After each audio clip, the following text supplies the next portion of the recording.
Olá pessoal, tudo bom? Hoje estaremos falando sobre mais um tema importante.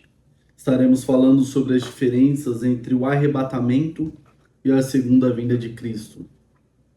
As diferenças entre o harpazo e a parousia ou epifaneia. E para isso, gostaria de estar lendo alguns textos. E o primeiro deles está em Mateus, capítulo de número 24, a partir do versículo de número 37. Mateus, capítulo de número 24, a partir do verso de número 37. Estarei lendo na Bíblia de Estudo Palavra-Chave, na versão ARC, Almeida Revista e Corrigida. E o texto diz: E como foi nos dias de Noé, assim será também a vinda do Filho do Homem. Porquanto, assim como nos dias anteriores ao dilúvio, comiam, bebiam, casavam e davam-se em casamento, até o dia em que Noé entrou na arca, e não perceberam até que veio o dilúvio e os levou a todos.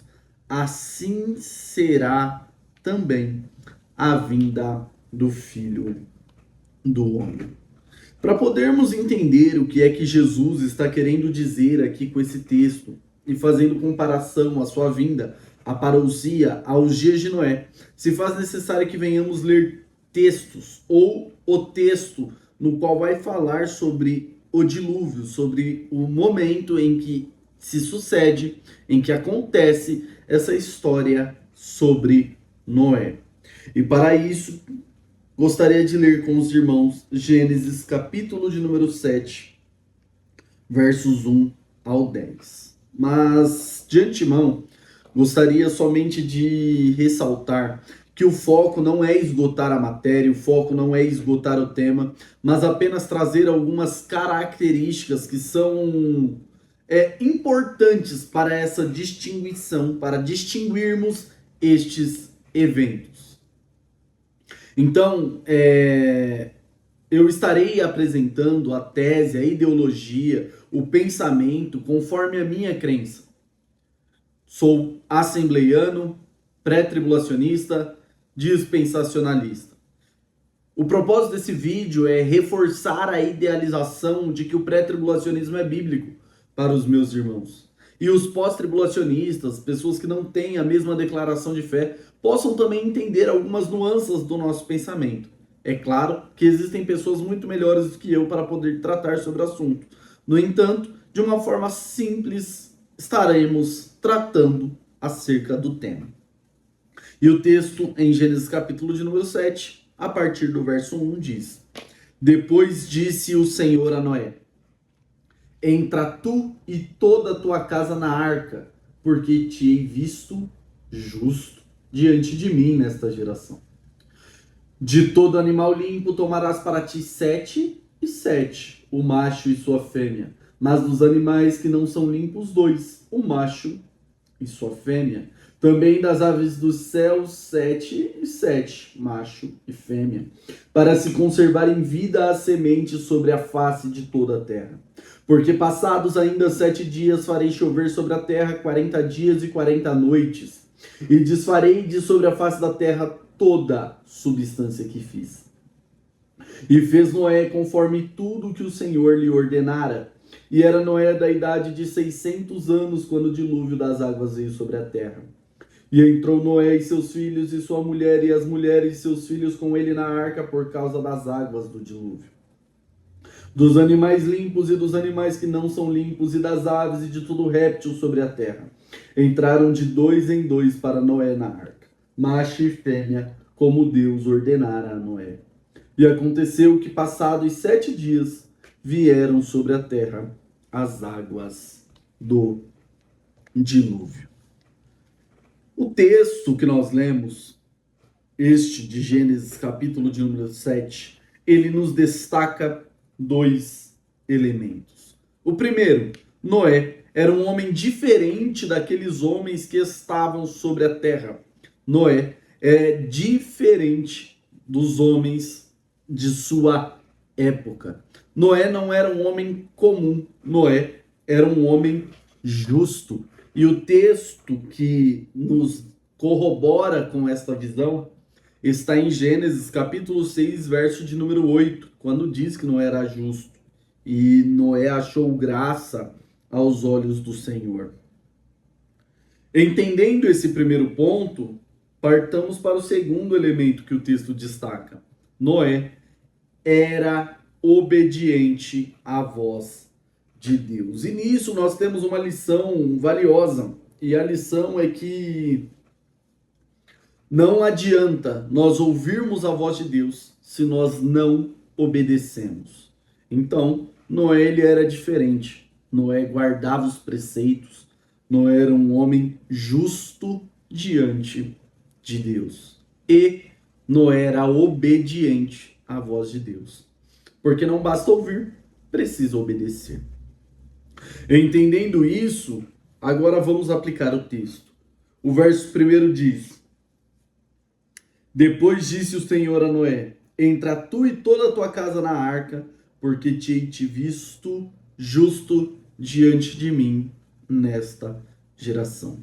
Então, o primeiro ponto que nós precisamos entender, a primeira linha de pensamento que nós precisamos trilhar é o fato de que Noé era justo. E para entrar na arca da salvação se faz necessário ser justo. Olha o verso de número 4. Porque passados ainda 7 dias, farei chover sobre a terra 40 dias e 40 noites, e desfarei de sobre a face da terra toda substância que fiz. E a pergunta para entender o texto é: passados ainda 7 dias. Por que passados ainda 7 dias? Passou 7 dias do quê? E a resposta está no verso de número 1. Passado 7 dias que Noé e sua família entrou na arca. Olha o verso 7. E entrou Noé e seus filhos e sua mulher, as mulheres e seus filhos com ele na arca, por causa das águas do dilúvio. O primeiro ponto que nós precisamos ressaltar nesse verso é o fato de que nunca havia chovido sobre a face da terra. O orvalho, ele vinha da terra e regava as plantas, mas chuva do céu nunca havia caído. É justamente por isso que a mensagem do dilúvio, a mensagem do pregoeiro da justiça, conforme o escritor aos Hebreus, no capítulo de número 11, vai dizer, era um acontecimento, um fato que nunca aconteceu na história. Logo, isso de certa forma gera descredibilidade. Por que gera descredibilidade? Porque o povo, eles estavam acostumados a comerem, beberem, casarem-se, darem-se em casamento. O que é isso? Estavam acostumados, estavam vivendo com as coisas da terra, acostumados com a naturalidade. Logo, aquilo que era anormal os pegaria de surpresa, caso eles não estivessem prontos. E qual que é o ponto? Estar pronto, estar atento, estar vigilante. É justamente essa a tese apontada no texto, porque olha o que o verso de número 10 diz. E aconteceu que passados 7 dias vieram sobre a terra as águas do dilúvio.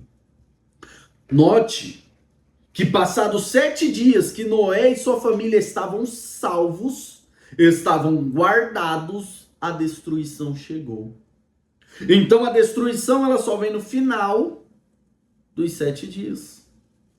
E o porquê que isso é tão importante? Lembra que eu comecei dizendo que nós, assembleianos, pré-tribulacionistas, dispensacionalistas, temos uma declaração de fé, temos uma crença, e essa crença ela se baseia justamente nisso. Em quê? Em que a igreja ela é arrebatada antes da grande tribulação.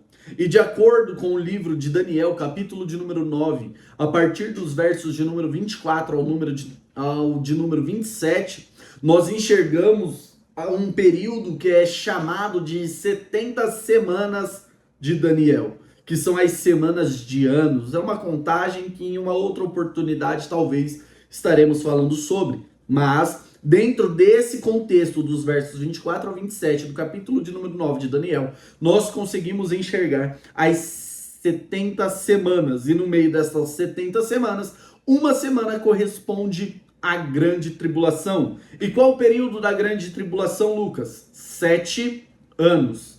Tempos e metade de um tempo. O porquê que isso é tão importante entender? Porque aí nós conseguimos compreender o que Jesus está dizendo em Mateus 24:37, que assim como aconteceu no dia de Noé, será a vinda do Filho do Homem. Como? O justo sendo salvo antes da repentina destruição. A salvação para os justos vem antes da destruição. E essa mensagem, ela conforta corações de que o justo ele é salvo antes da destruição. Porque olha o que o texto que trata sobre o arrebatamento vai dizer. E esse texto é 1 aos Tessalonicenses, capítulo de número 4, a partir do verso de número 16. O texto diz: porque o mesmo Senhor descerá do céu com o alarido, voz de arcanjo e a trombeta de Deus. E os que morreram em Cristo ressuscitarão primeiro. Depois nós, os que ficarmos vivos, seremos arrebatados nas nuvens, a encontrar o Senhor nos ares, e assim estaremos sempre com o Senhor. O verso de número 18 diz: portanto, consolai-vos uns aos outros com essas palavras. Por que que isso é tão importante nós mencionarmos? Para poder dar base à nossa idealização do que Jesus está falando sobre os dias de Noé. Porque qual é o cenário da igreja em Tessalônica? O cenário desta igreja em Tessalônica que Paulo fundou após passar 3 sábados inteiros pregando é um cenário de perseguição. É um cenário em que falsos mestres começam a ensinar coisas errôneas, começam a deturpar a palavra. E esta deturpação faz com que os irmãos que estavam em Tessalônica fiquem preocupados a respeito, acerca dos irmãos que já haviam morrido, sem ver a manifestação do Cristo. Então, Paulo vai dizer o seguinte, nós não precederemos os que dormem. Não. Eles ressuscitarão primeiro, mas não subirão primeiro. Nos encontraremos nos ares. E o porquê que eu digo isso? O texto diz: e o mesmo Senhor descerá do céu com alarido. O que é o alarido? É um grito, é uma convocação para chamar os guerreiros para se ajuntarem. Logo, o alarido fará com que os mortos sejam ressuscitados e nós sejamos arrebatados, para nos encontrarmos nas nuvens. Notem que o encontro com o Senhor é nos ares, mas o encontro dos vivos com os mortos é nas nuvens. Aqui está um primeiro ponto a pensarmos. E o segundo ponto é o ponto de que a mensagem do arrebatamento é uma mensagem que traz consolo. Existem muitos textos que nós poderíamos utilizar para endossar esta ideia. No entanto, estaremos utilizando um texto clássico, João, capítulo de número 14. Se nós analisarmos que o final do capítulo de número 13 de João vai narrar Jesus dizendo como ele iria padecer, o que ele iria sofrer. É nesse cenário em que nós vemos Pedro, quando Jesus faz a sua declaração, Pedro, ele se levanta, Pedro, ele se manifesta dizendo: não, Senhor, não faça tal. E aí Jesus o repreende. O fato de Pedro se manifestar demonstra uma indignação. Mas o início do capítulo de número 14 tem a mesma ideia de Paulo escrevendo aos Tessalonicenses no capítulo 4, verso de número 18. João, capítulo de número 14, começa: não se turbe o vosso coração. Credes em Deus, crede também em mim. Na casa de meu pai há muitas moradas. Se não fosse assim, eu já não vos teria dito que eu irei, prepararei lugar e voltarei outra vez e vos levarei para mim mesmo, para que onde eu estiver, estejais vós também. Logo, a mensagem que traz consolo para a igreja é a mensagem do arrebatamento. A mensagem que traz consolo é que será assim como foi no dia de Noé. E no dia de Noé, 7 dias antes da intensa destruição, houve salvação. Salvação do quê? Da destruição. Note que Apocalipse, capítulo de número 19, verso de número 11, vai narrar a manifestação do Filho do Homem. E como é esta manifestação? Deem uma lida e você verá que esta manifestação será uma manifestação de juízo, será de destruição. Logo, as mensagens de Jesus, a mensagem de Jesus no capítulo 24 de Mateus, no versos de número 37 ao 39, é verdadeira. Porque Noé entra na arca antes do dilúvio. Quando o dilúvio vem, vem destruição.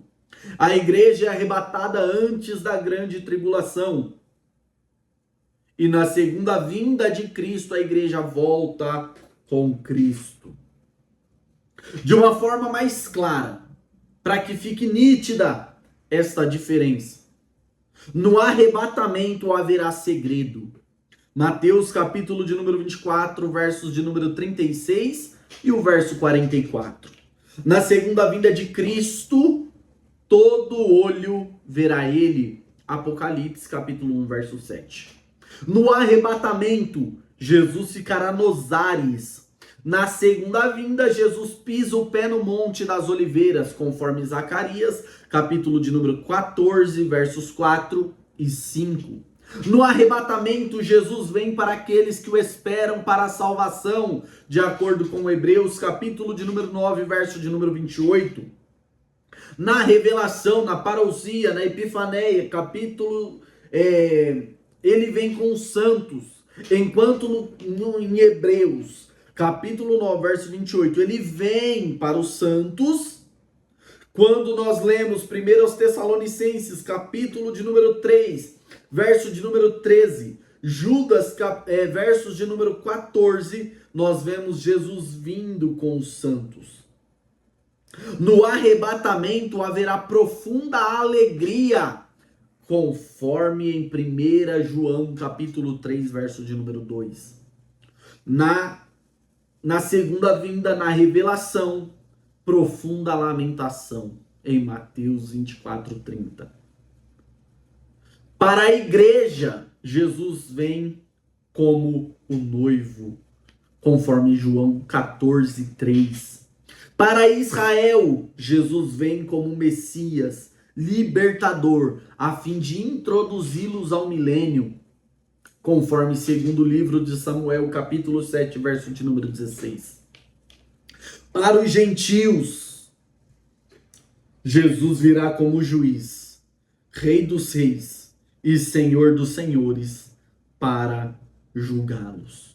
Logo, estas são apenas algumas das características que diferenciam o arrebatamento da segunda vinda. Que tu sejas edificado, que esta mensagem venha estar te trazendo esclarecimentos. E se você gostou, curta, compartilha e ajude esse canal a crescer e a palavra de Deus a alcançar mais vidas. Deus os abençoe em nome de Jesus.